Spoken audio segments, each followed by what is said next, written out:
Qumdonida endometriozi bor ayollar qanday qilib tezroq homilador bo'lishlari mumkin? Endometrioz bilasizlarki, hozirgi kunda ikkita eng katta muammoni keltirib chiqaradi. Bu kuchli og'riq berib, ayolni hayot sifatiga ta'sir etsa, ikkinchisi har ikkinchi endometriozi bor ayolda bepushtlikni uchrashi asosiy muammolardan sanaladi. Endometrioz hozirda barcha ginekologlar, reproduktologlar va shu sohaga yaqin insonlarni o'ylantiradigan eng katta savollardan biri. Chunki hozirgi kungacha uning asl sababi, kelib chiqish mexanizmlari va albattaki uni yechimiga aniq javob topilmagan.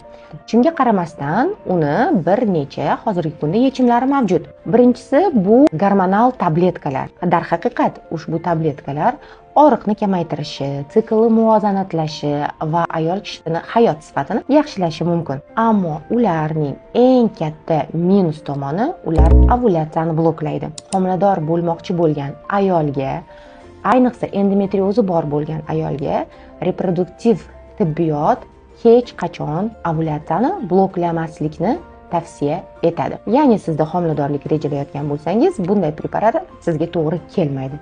Agar sizning rejangizda hozir homiladorlik bo'lmasa, bemalol ushbu dorilarni vrach tavsiyasi asosida ichishingiz mumkin. Ikkinchi yo'li xirurgik usul, ya'ni endometrioidni kistalardan jarrohlik yo'li bilan xalos bo'lish. Ammo bir narsani unutmangki, kistani olib tashladingiz degani endometriozdan qutuldingiz degani emas. Ya'ni endometrioidni kistalar ma'lum bir vaqt o'tgandan keyin yana paydo bo'lishi mumkin.